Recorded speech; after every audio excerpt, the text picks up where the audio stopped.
Hello everyone, welcome back to my channel. आज हम start करेंगे एनिमल किंगडम में क्लास एव्स। एनिमल किंगडम के लगभग बहुत सारे टॉपिक्स कवर हो चुके हैं, तो जिसे आप मेरे चैनल पर जाके देख सकते हैं। इस चैप्टर का अलग से प्लेलिस्ट बना है जिसमें आपको सारे लेक्चर्स मिल जाएंगे। तो चलिए स्टार्ट करते हैं क्लास एव्स। पहले कुछ इंपॉर्टेंट पॉइंट्स डिस्कस कर लेते हैं हम, फिर हम देखेंगे कैरेक्टरिस्टिक्स क्या क्या हैं एव्स के। तो सबसे पहला पॉइंट ये है कि all type of birds are included in the class Aves. जितने भी टाइप के बर्ड्स हैं वो सारी की सारी क्लास एव्स के अंदर ही आएंगी। दूसरा पॉइंट ये याद रखना है कि study of birds is known as ornithology. जो बर्ड्स की स्टडी की जाती है उसे कहा जाता है ऑर्निथोलॉजी। नेक्स्ट पॉइंट ये याद रखना है कि doctor Salim Ali is regarded as bird man of India. तो डॉक्टर सलीम अली को बर्ड मैन ऑफ इंडिया कहा जाता है। अब हम देखेंगे कैरेक्टरिस्टिक्स क्या क्या है। तो सबसे पहला कैरेक्टर आता है आपका हैबिट एंड हैबिटेट। तो बर्ड्स कहाँ कहाँ पाई जाती है? तो बर्ड्स हर जगह पाई जाती है, ज़मीन पे भी पाई जाती है, वाटर में भी बर्ड्स पाई जाती हैं। और ये जो बर्ड्स हैं ये क्या है? They are true flying animals. True flying animals हैं ये, मतलब कि पूरी तरीके से उड़ सकती हैं ये। तो सबसे पहले यही है कि they are true flying animals. अब हम बात करेंगे इनके बॉडी की। तो इनका जो बॉडी है वो स्ट्रीमलाइन बॉडी होता है और 4 पार्ट्स में डिवाइडेड होता है, head, neck, trunk and tail में। तो ये 4 पार्ट्स में डिवाइडेड है इनकी बॉडी। बॉडी के अंदर अब हम बात करेंगे स्किन की। तो इनका जो स्किन है वो ड्राई होता है, जिसपे कोई भी ग्लैंड्स प्रेजेंट नहीं होते हैं। लेकिन इनका जो टेल का बेस है वहाँ पे ऑयल ग्लैंड प्रेजेंट रहता है। ये आपको याद रखना है कि पूरे स्किन में कोई ग्लैंड प्रेजेंट नहीं है, लेकिन जो टेल का बेस है वहाँ पे ऑयल ग्लैंड प्रेजेंट रहता है। नेक्स्ट बात करेंगे हम स्केल्स की। तो इनके बॉडी में स्केल्स प्रेजेंट नहीं होते हैं। इनका जो बॉडी है वो पूरी तरीके से कवर होता है सॉफ्ट फेदर्स से। और ये फेदर्स क्या करते हैं? प्रिवेंट करता है इनकी बॉडी से हीट लॉस को, यानी कि इनकी बॉडी से हीट को निकलने नहीं देते हैं फेदर्स। और रिड्यूस करते हैं एयर फ्रिक्शन को भी by providing passes to the air. तो ये इनके फेदर्स से हेल्प इनको मिल जाता है। तो कुछ और पॉइंट्स देखते हैं क्या क्या इनके कैरेक्टरिस्टिक्स हैं। अब हम बात करेंगे इनके बीक की। तो बर्ड्स के पास कोई टिथ नहीं होता है, दांत नहीं होते इनके पास क्या होता है? बीक होता है, यानी कि चोंच होता है इनका। और इनके जो जॉ है वही ट्रांसफॉर्म्ड हो जाते हैं इनके बीक्स में। नेक्स्ट है कि लिम्स। तो इनके पास 2 पेयर्स ऑफ लिम्स प्रेजेंट है, लेकिन जो इनका 4 लिम्स है वो मॉडिफाइड हो जाता है विंग्स में, जो कि इनको उड़ने में मदद मिलता है। और जो इनका हिंड लिम्प है, इसी से क्या करते हैं ये हिंड लिम्प इस तरीके से अडेप्टेड होता है कि ये उससे वॉक भी कर सकते हैं, हॉपिंग भी कर सकते हैं, स्विमिंग भी कर सकते हैं, ग्रास्पिंग, पर्चिंग, ये सारी चीज़ें अपने हिंड लिम्प से ही करते हैं ये बर्ड्स। और यहाँ पे याद रखना है कि जो इनका हिंड लिम्स है जनरली उसमें स्केल्स प्रेजेंट होते हैं। नेक्स्ट पॉइंट ये है कि birds are warm blooded animals, यानी कि होम्योथर्मिक। तो ये जो बर्ड्स हैं क्या है? वार्म ब्लडेड एनिमल्स हैं। इनके बॉडी इनका जो क्या रहता है, इनके पास एक स्टेबल बॉडी टेम्परेचर है और एक मेंटेन कर सकते हैं अपने बॉडी का कांस्टेंट टेम्परेचर। बाहर के टेम्परेचर से इनको कोई लेना देना नहीं है।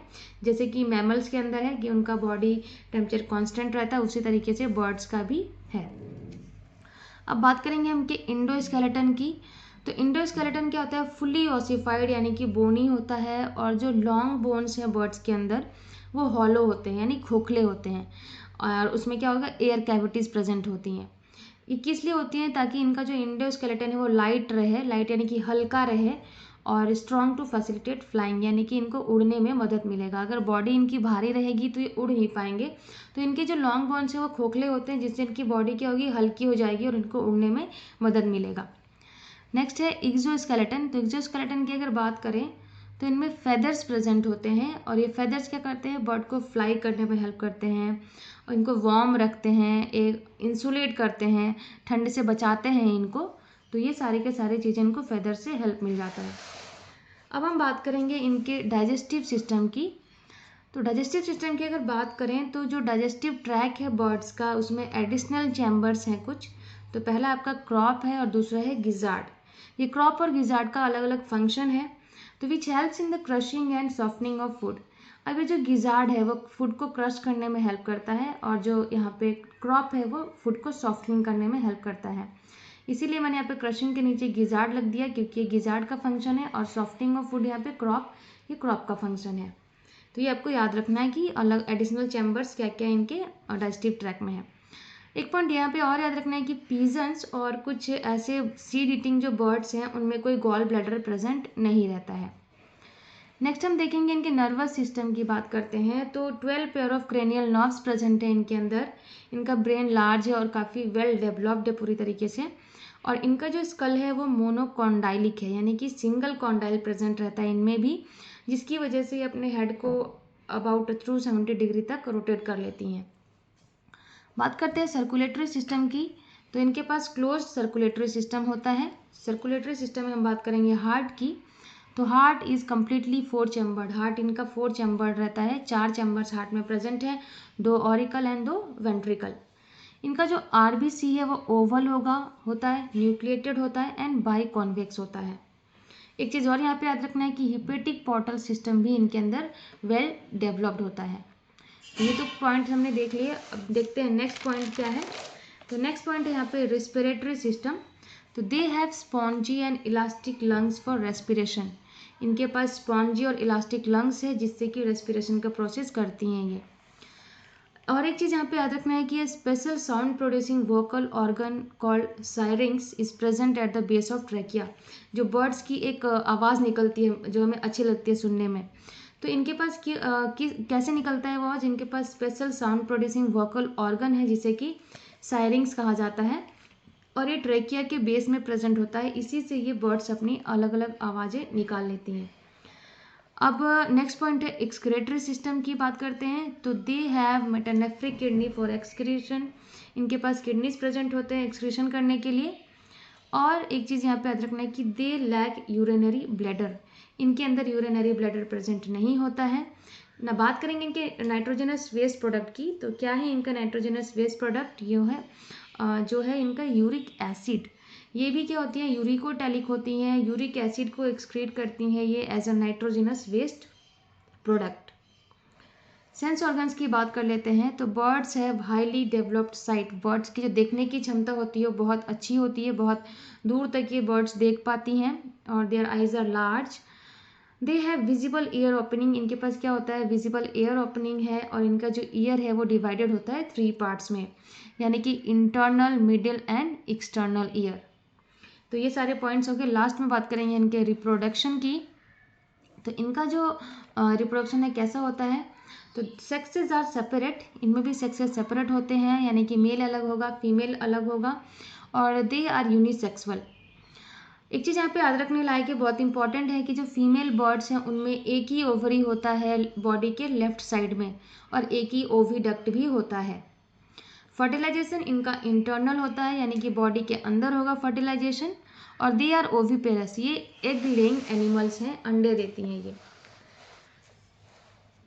नेक्स्ट ये याद रखना है आपको कि दे एग्जिबिट सेक्सुअल डायमॉर्फिज्म। अभी सेक्सुअल डायमॉर्फिज्म क्या है? So sexual dimorphism is the condition where sexes of the same species exhibit different morphological character. यानी कि सेम स्पीसीज के जो मेल अलग जो होगा और जो फीमेल होगी उनके अंदर हमें कुछ डिफरेंट मॉर्फोलॉजिकल कैरेक्टर्स देखने को मिलेंगे, और देख के हम पहचान सकते हैं कि मेल कौन सा है और फीमेल कौन सा है। तो ये उसी को कहा गया है सेक्सुअल डायमॉर्फिज्म। यहाँ पे आपको नेक्स्ट पॉइंट में ये याद रखना है कि एग्स हैव 4 एम्ब्रियोनिक मेम्ब्रेन्स। जो ये अंडे देती है फीमेल्स, वो अंडों में क्या होता है? 4 एम्ब्रियोनिक मेम्ब्रेन्स होते हैं, और वो क्या क्या हैं? तो सबसे पहला है आपका एमनियोन है, ये सारे के सारे नाम आपको याद रखने हैं। दूसरा आपका कोरायोन हो गया आपका, नेक्स्ट आपका एलेंटॉइज हो गया, एंड लास्ट है योक्सेक। ये चारों के चारों नाम आपको याद रखने हैं कि जो एग के ऊपर कौन कौन से एम्ब्रियोनिक मेम्ब्रेन्स हैं। The development is direct. इनका जो डेवलपमेंट है वो डायरेक्ट है, यानी कि कोई लार्वल स्टेज देखने को इनमें भी नहीं मिलता है। और ये सारे पॉइंट्स होने के बाद हम डिस्कस करते हैं अब एग्जाम्पल्स में आपको कॉमन नेम भी याद रखना है, ये मैं हर बार बोलती हूँ।